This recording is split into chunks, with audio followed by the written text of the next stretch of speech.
Real estate investing is all about long-term thinking and long-term planning. Think about it. What if you started investing in real estate in 1989? Where would you be today?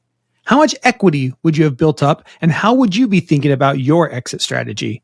Well, in today's episode, we talk with John Chapman, a real estate investor who started investing in 1989 in Pullman, Washington, home of Washington State University, and today has over 80 doors.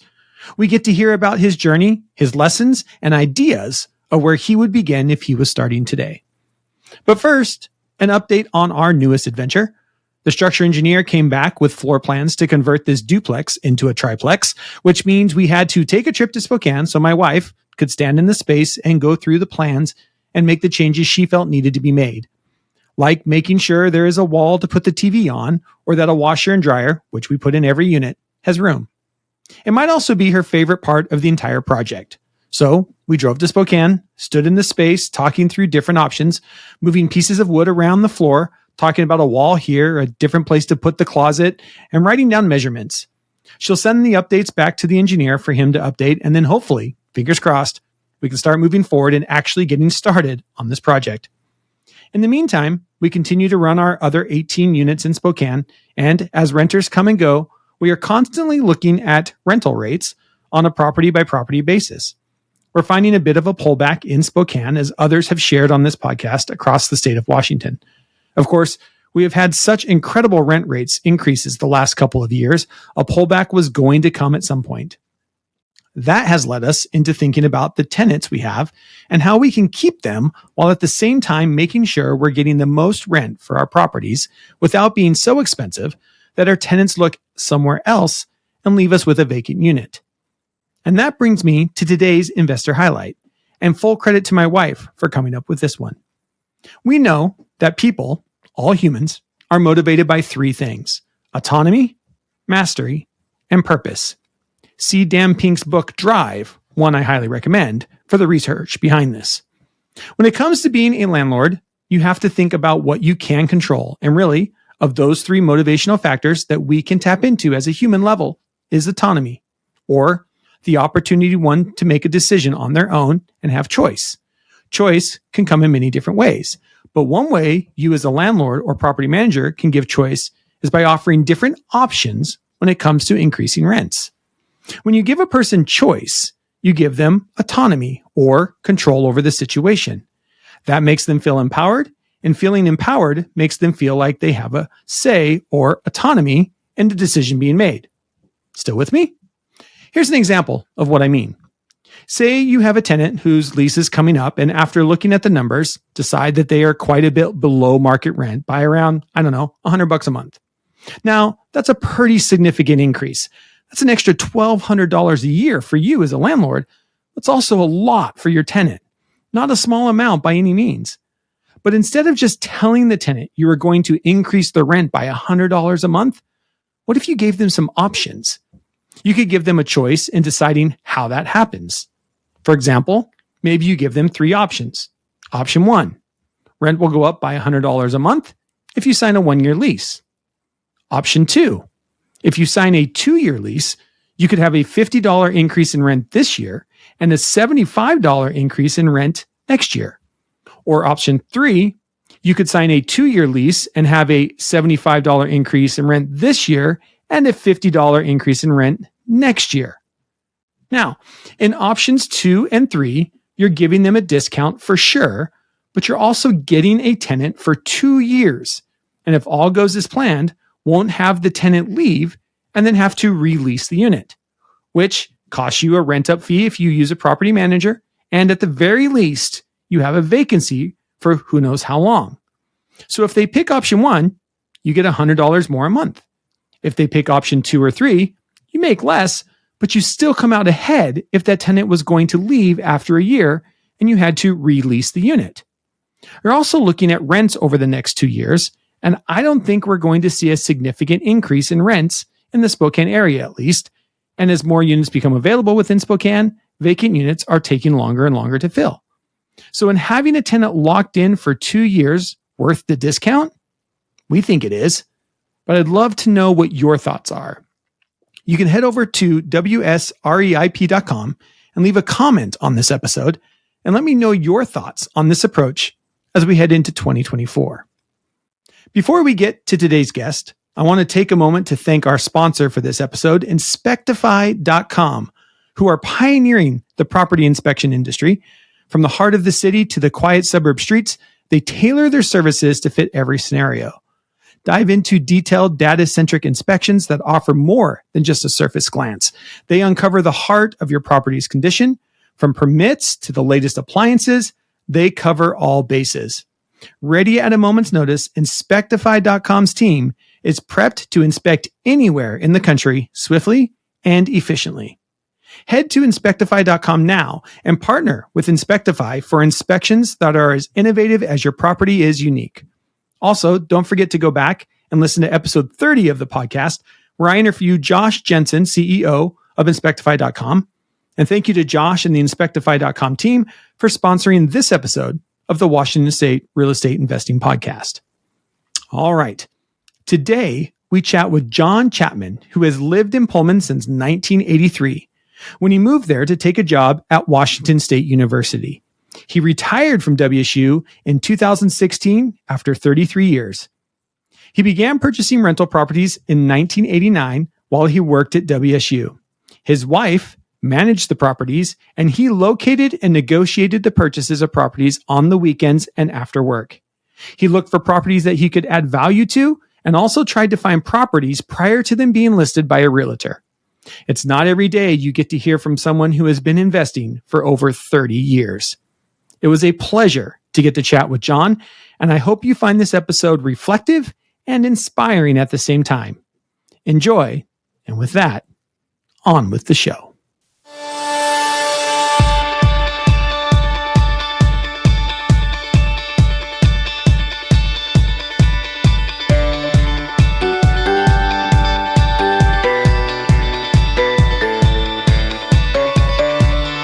All right, welcome back to the Washington State Real Estate Investing Podcast. I'm so excited and pumped to be joined by John Chapman today, an investor out of the Pullman area. Used to work at WSU, and as a WSU grad, congratulations. It's so great to meet another Coug in the house as we get started here. John, thank you for joining us today. As we get started, can you share with listeners just maybe a little bit about your investing journey? When did you get started? Why did you get started? And why the Pullman area? Yeah, I moved to Pullman in 1983 when I took a job at WSU, Washington State University, as like a junior programmer analyst. Those were the days we had mainframes and COBOL and things like that. And I had a okay salary, but I had at that time I had 3 daughters, and my wife she was just working a little bit part-time, and I thought, geez, got 3 college educations, 3 weddings, plus retirement. I need to do something. And At the time I was a member of a Toastmasters club, and there was a realtor in there also by the name of John Ballwig, and he had a local brokerage there and managed properties as well. So I started talking to him, and he showed me some properties around the WSU campus. And I ended up, actually I started off with a friend of mine that I was working with, and we purchased a property through him. And then over the next couple of years, we actually purchased a couple more. So we had like 3 properties, and we had them managed by John Ballwig's property management firm. And then I started looking, trying to find properties that weren't listed with a real estate agent. And so we purchased, another couple of years went by, and we found a couple. And then my wife we just had her manage one because she didn't have that much time. The kids were young. So she managed one property, and then the rest of them were run by the property management company, John's company there. So that was kind of nice because it gave her a feel of, what's property management like? How do we, sign a lease? How do we, check the tenants in and out, collect security deposits and all that. So that gave her a background, because later on, after we acquired more properties and we had all the kids in school, my wife took over the properties we had, and we had like 13 units at that time.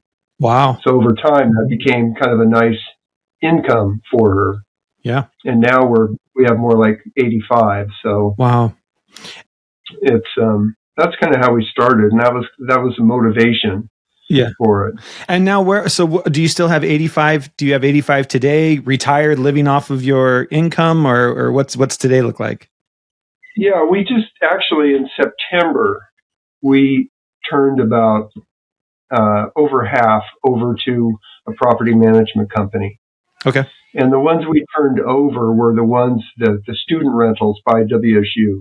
Okay. And because those are the most management intensive. Students are always moving. You sign a lease with someone, and then 2 months later, one of the students wants to leave, and then they find a subletter. Then you need to go through that whole onboarding process again. It's very time consuming. So we moved all those student ones to a property management company, and now we just have 3 apartment buildings, and they're long-term renters.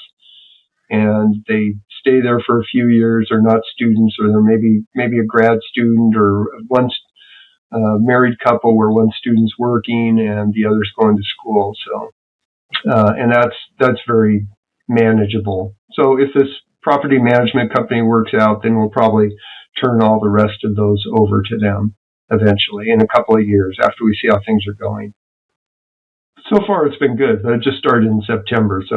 But we know this woman from who took over a long time because she was part of the Whitman County Landlord Tenant Association, which my wife founded. It's a local chapter here of Washington Landlord Association. Okay. So we've known her for and worked with her for years. So we know her business practices, we know her ethics, we know she's efficient, and we felt comfortable turning things over to her. Awesome. So do you have specific units that you only rent to students and then ones that you rent to, others, or will you rent anything to anybody? No. Yeah, we'll basically rent something to anybody. Okay. There are people that, they have a house, they don't want to rent it to students. We've never been like that. We do background checks.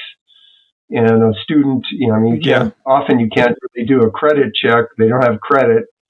But you talk to their parents, and their parents say, yeah, I'm going to come through if my child needs help. And you talk to the kids, and you get a fair idea of their character. So we've never had a lot of people do. They'll have a house. They won't rent them a house in the off College Hill, and they won't rent to students. But we've never done that.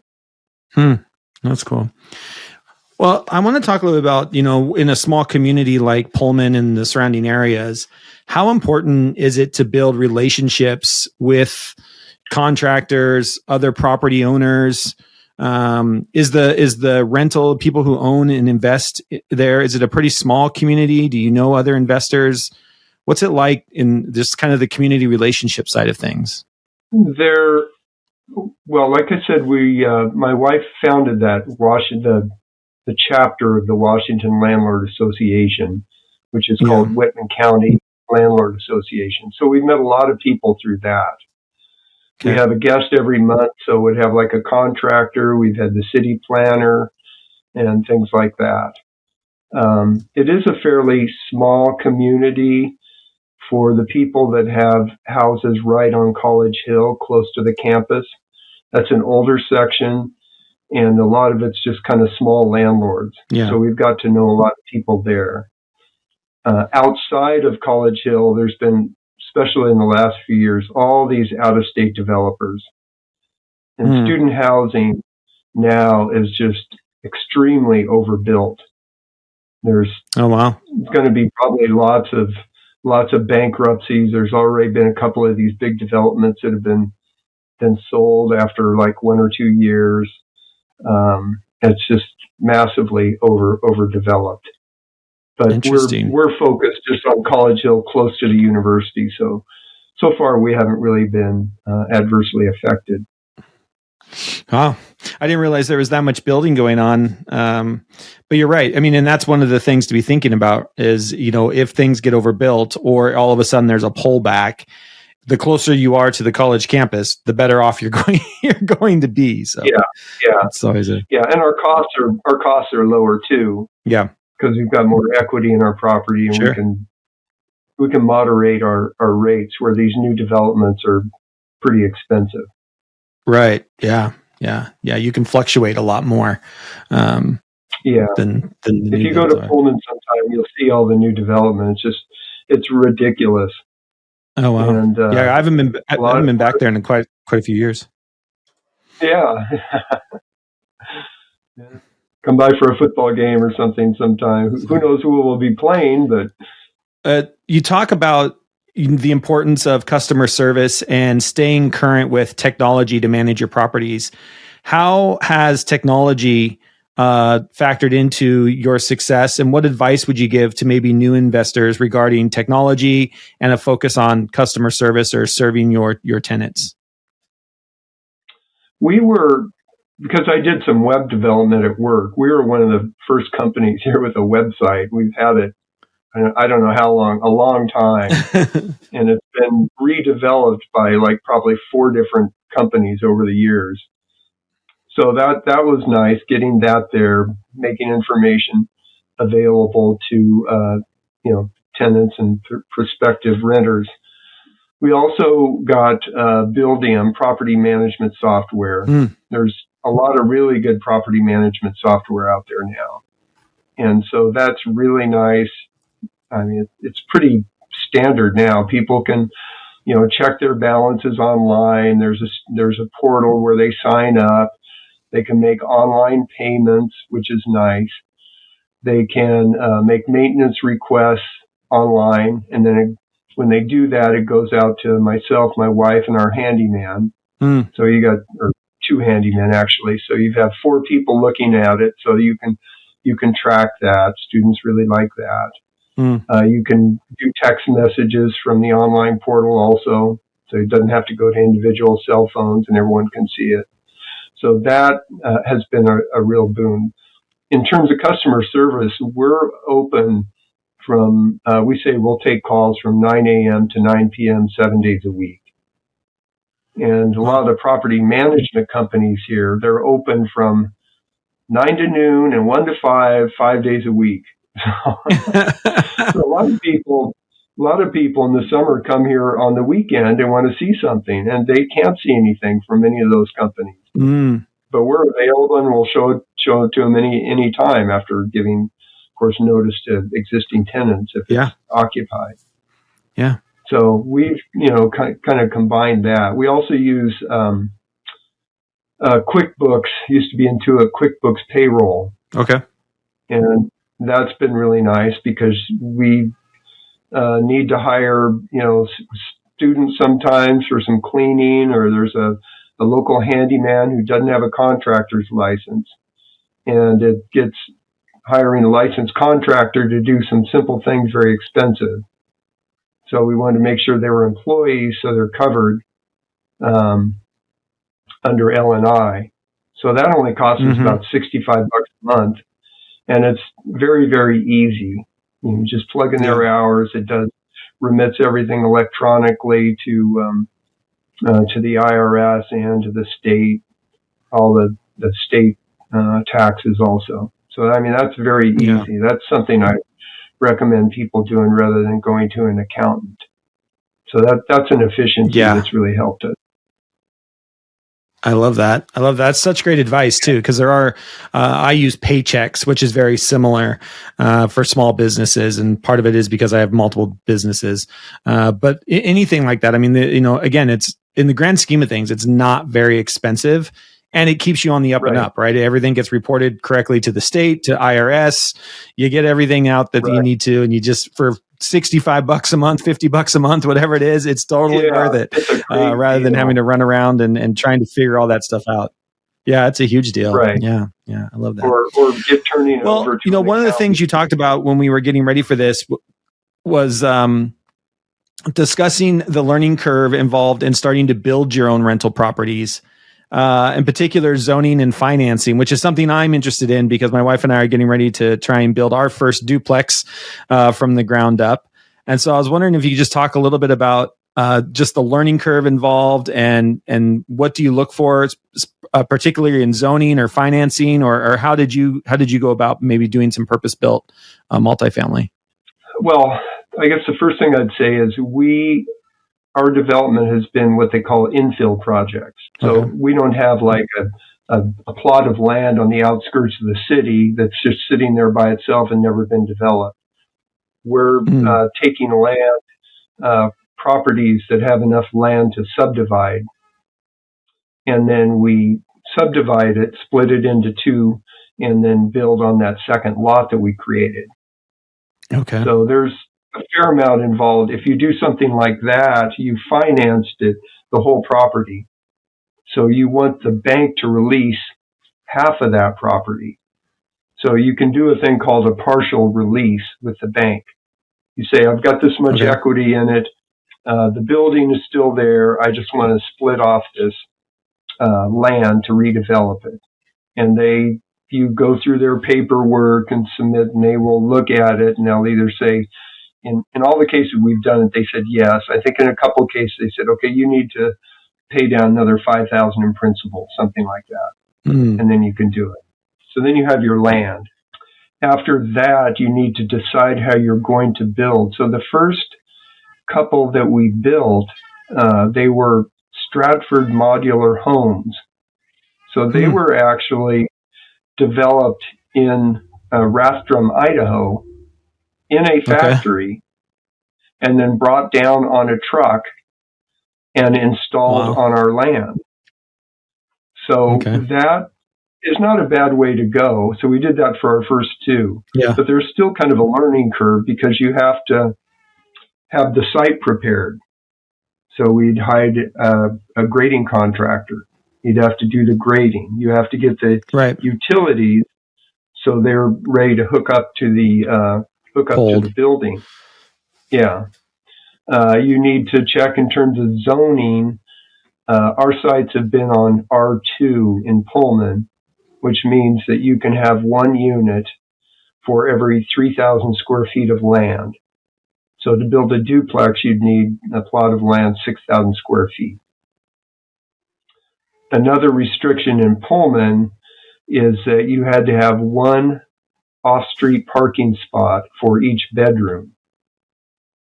So if you have a 4-bedroom duplex, that's 8 parking spots. And there's specifications about how, they need room to turn around and get out and all that. So that can take up a big chunk of your land there.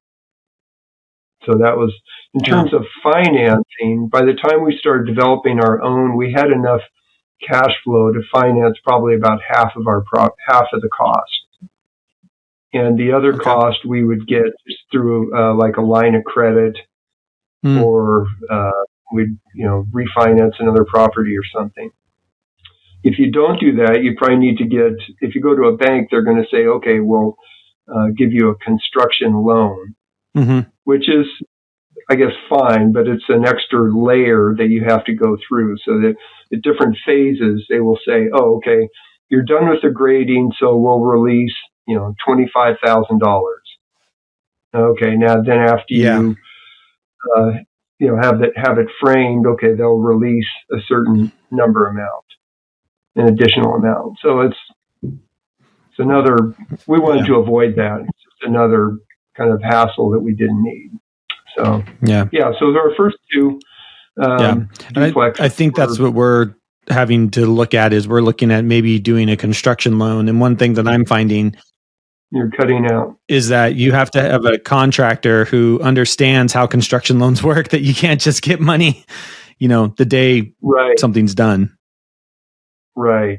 Yeah. So if you can avoid that, it's kind of nice, but it is expensive to build right now. Yeah, particularly. Yeah, and Washington State, they had that energy code.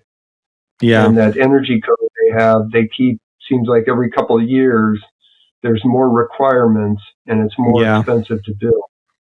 Yeah. And actually, that's one reason that the last two duplexes we've built, each unit was under 1,500 square feet. Because anything over 1,500 square feet, it bumped it into another, it needed more energy credits to build. So that's something that you probably want to look into. That's good. Yeah, that's an interesting one, right? You're trying to find the ways to be able to, stay within the code, but where are the limits of the code that you can do? Yeah. Right.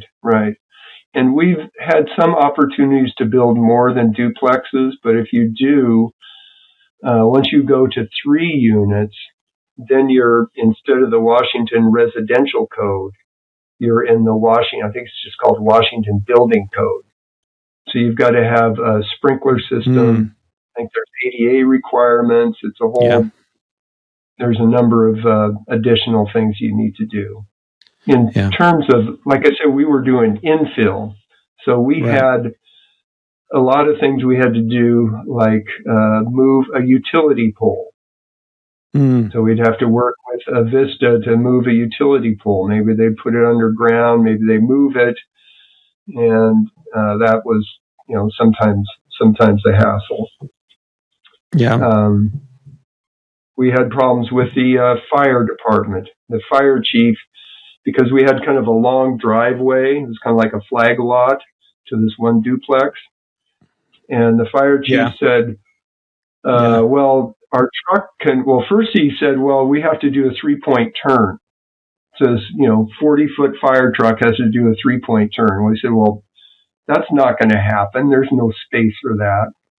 So then he went and said, well, we can only go 25 yards in. I said, well, why? There's plenty of room. It's plenty wide enough. And he goes, well, we only can back up, when they were done with that, whatever kind of, fire remediation, they said, we can only back up 25 yards and we'd have to go 30 yards into your property to get it. I said, well, what's the problem backing up another 5 yards? He goes, well, the specifications said that. So we went round and round with him. And finally, it took us basically a year to get the approval from the fire chief to be able to get our site plan approved so we could work on getting our building permit. Wow. There's lots of things that come up. That is so true, right? That's part of, I think, just real estate investing and building. There's all kinds of things that come up constantly. And it's just always trying to figure out a way around those hurdles. Reflecting on your journey since 1989, when you started investing, what key lessons would you share with someone just starting to invest in real estate? Especially maybe looking at specifically today's market. What are maybe some thoughts or ideas you have or key lessons you've learned over the years? Well, I think we started buying here at a good time. There was in the 70s, there was a whole bunch of development that came in and flooded the market. And we started maybe about 15, 20 years after that, when it had kind of worked itself out. And rents were really depressed, but they were starting to go up. So we kind of bought at a good time. Just a lucky break on our part. So you can't really, that's tougher to do these days, especially like in a place in a major city. Yeah. So I guess if someone's starting out, one thing I would recommend is buy a duplex, live in one house and half and rent out the other. That's actually what we did. We had lived in a trailer for 7 years with our 3 daughters, and the first house we bought had a basement apartment, and we rented that basement apartment out, and that paid half of our mortgage. So that was a good deal. Yeah. So for us, it was kind of fairly easy because we had a kind of a contained area. We had our vision, which is building right around, close to campus, so it was convenient for students. I would do a lot of networking. I would drive around. I'd see someone working in the yard. Of another property that looked like a good rental. I'd stop and talk to them. hey, how are you doing? Oh yeah, he owned it, or he was a handyman. I'd Yeah. ask him about the owner. So I made a lot of contacts like that. I always tried to find it listings before they got to a realtor. Yeah. So when I first started, people advertised in the classified ads in the paper. Oh, wow. So I would look for phone numbers that were out of the area code. So that meant someone lived away. So I would call them up and I said, "Oh, you're looking to rent, but I was interested in buying. Are you interested in selling?" So I would Yeah. make contacts that way. Oh, wow, Another cool. way is, the Whitman County, actually the property records are public information. So I Right. downloaded all the Whitman County properties and then I filtered them for ones in Pullman. And then I looked for, people that had out of state addresses and then people that were arrears on their Yeah. taxes. And I think that's probably common now, but it wasn't so common when I was doing that, I don't think. That's awesome. So that would be another way. Yeah. So just driving, or sometimes I'd drive around and see a house that looked really run down. I'd look up the owner, contact them. I got a great deal on a duplex that way. So Yeah. just trying to do kind of whatever you can to make contacts in the area that you're working. But if someone's starting Yeah. out, I think buying a duplex, living in one half, renting out the other would be Yeah. a great way to start. Yeah. I agree. There's now, I guess these days, there's more people going into areas that have a lot of good rental opportunities. So you're going Yeah. in Spokane. I've talked to people that go into places in Chicago, Indiana, Louisiana, Yeah. things like that. Yeah. Of course, but I've never done any long distance rent. I mean, I have one in Portland, but aside from that, I haven't really done anything like that. Yeah. That Yeah. might be a good opportunity for people these days if they're in an area like you are, where it costs so much to get started. Yeah, right. Yeah, yeah. And I mean, that's part of the reason why we started investing in Spokane is we could buy, sometimes it was literally, we could purchase 3 properties for the same cost you could get one here.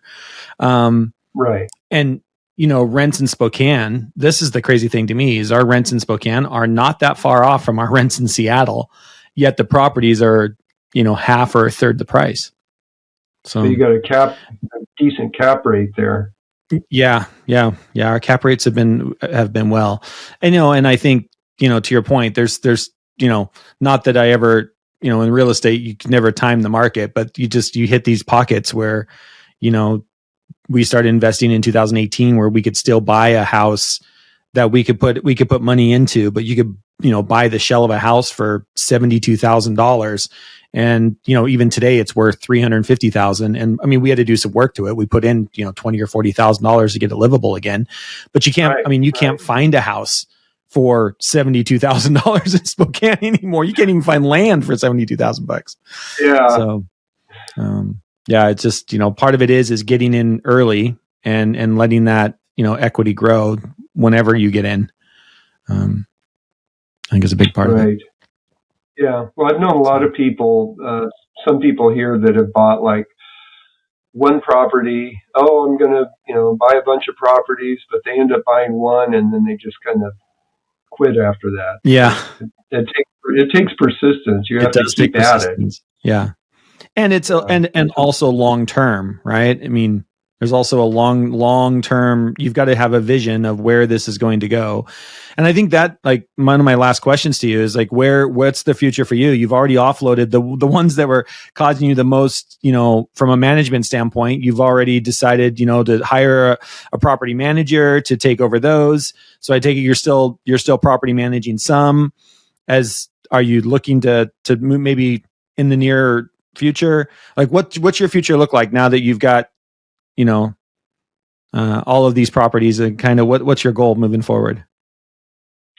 Well, what's kind of the exit strategy? We've kind of run through different scenarios. So for a while, we were going to have someone take over the management. They would be an employee for us, and they would take over the management of it.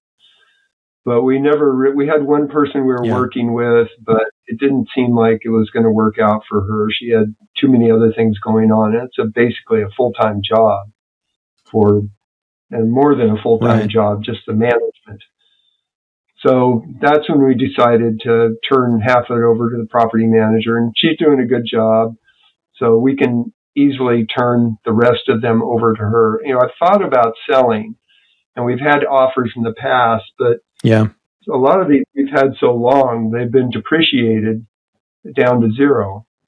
So everything would be either a long-term capital gain, or you've got that depreciation recapture that you'd have to pay. So that goes in as your marginal tax rate. And when you figure the closing costs, if you go through a realtor, which you probably will, I figure that you take the value of your real estate after taxes and closing costs, and then chop it down by 40%, and that's what you would get after tax. Yeah. So it kind of seems like, do I really want to do that? Yeah. It's kind of a big hit. Yeah, it's a huge hit. That's why I haven't really been interested in selling. Yeah. So I think we'll do this for the next year or two if it works out. We have a daughter in Portland and then a daughter in Vancouver, Washington. Okay. And they're at the point where they're thinking about having kids. Okay. So when they have kids over there, we bought a duplex last year over in Vancouver. And we thought, well, we can live in one, rent out the other, just kind of when we want to spend more time over there. So we will probably just eventually turn ours over to another manager, either this one woman we know or the one that's currently managing all our student rentals. So that's probably what we'll do. We're not going to hire someone, because if we hire someone to manage it, there's still a lot of involvement that we have. Supervising that one person, helping them out. Yeah. Yeah. So that's probably our exit strategy. We don't want to sell at this time. I think we're better off. We still have some debt, so we'll just keep paying on. So we still have some leverage, which is good. So we'll still be, slowly paying that off. Yeah. And we have enough cash flow to, live comfortably like we like. So I have my retirement, which I've never even touched. So it's just sitting in an IRA. So that's going to accumulate. I figure I'll probably just pass that on to our kids eventually. So that's kind of what we decided. Like you say, I like that. You can sell. I love that. Or you can turn it over to a property manager, or you could try to hire your own property manager, start your own little property management company. Yeah. Yeah. Yeah. Yeah. And I mean, because ours are, all in Spokane, we have a property manager that manages all of them already. And, we built that into the cost, which is great, but I mean, I can totally see that. Like, you guys moved to Vancouver and you have somebody managing your properties back here, and you're living off the cash flow, still not touching your retirement, Great. And I love that even, when you're moving to Vancouver, you're already buying a duplex and going to house hack it, live in one side, rent out the other to help pay off that mortgage. Just the mindset of a real estate investor, I tell you.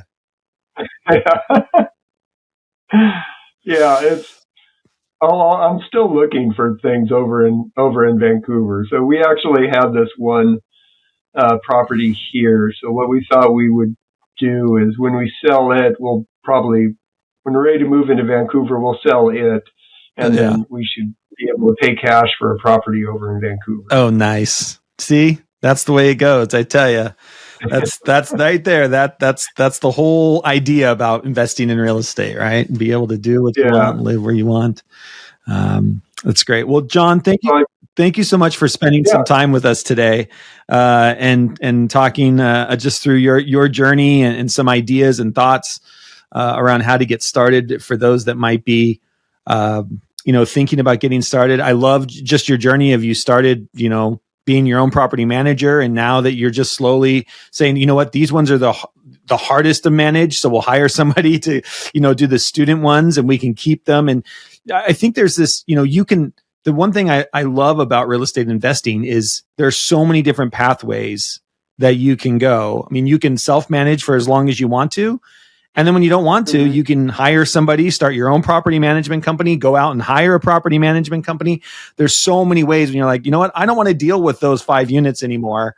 I'll go pay somebody 10% to handle all that stuff. I'm still cash flowing, and you can decide when that's right for you, and depending on your needs and stuff. So I think that's so great. And I love being able to talk to you about, some of these smaller areas in the state of Washington, like Pullman, where you do, you still have, 20,000 or so students, 25,000 students coming in every year. There's still a housing need. Especially close to campus. And then, of course, professors and everything else that comes along with that, to support the university there. I think it's really great for people to be thinking about and looking about what is your, where do you want to focus? What is your focus? And be thinking about some of these other places in the state of Washington, other than, the Seattle, Tacoma, Spokane kind of areas. I think there's so many great opportunities in some other spots. Yeah, there are, and like I said, it's kind of interesting your long distance, search for properties in a different area. I've never done that, but I've talked to some people that have been quite successful. They find there are realtors out there that kind of specialize in working with investors. Yeah. In some of these different areas in the Midwest where property values are still pretty cheap. Yep. And they will call them up and say, here's a good deal. And the investor will fly out there maybe, or maybe just look at it remotely and say, go for it, make an offer. And then that person manages it for them. And they've built quite a portfolio. I've known a couple of people that have done that. Yeah. So it sounds like you're doing something similar. Just at least you're in Spokane where you can drive there. Yeah. I drive over and back in a day when I need to, really quickly go check on a contractor because things don't seem to be going right. It's awesome. Yeah. Well, I tell you, it's great talking to you. Somebody who started investing in 1989 when you had a newspaper looking for phone numbers to call. It's just incredible to think how fast, even technology has allowed us to do things like you're saying, even the ability to, go to the Whitman County website, downloading all the properties. I mean, the difference between going to the county website, downloading all the properties, filtering them for out-of-state phone numbers or out-of-state addresses versus picking up a newspaper every day and going to the classifieds. It's just incredible how fast, technology has played in supporting us. And still, this idea of, and we still hear this today, this idea of driving for dollars, driving around the neighborhood, seeing the handyman in front of the yard, having a conversation with them. There's so many great ways that you can do it. And the tried and true methods of driving around the neighborhood, the tried and true methods of finding someone's phone number and calling them up, are still work today as they did in 1989. This is, I love that. So, well, John, thank you so much for spending time with us today. I will make sure that your website and the Whitman County, Whitman County Real Estate Association? Is that what your wife started? Whitman County Landlord Association. Yeah, Whitman County Land. It used to be called Whitman County Landlord Tenant Association. And since we didn't have any tenants, we thought that was really kind of a misnomer. So they changed to Whitman County Landlord Association. And it's part of the Landlord Association. I'll make sure. It's chapter of the Washington Landlord Association. Awesome. Yeah. I'll make sure there's links to that in our show note as well. Yeah, they have a Spokane chapter. You might be interested in joining that.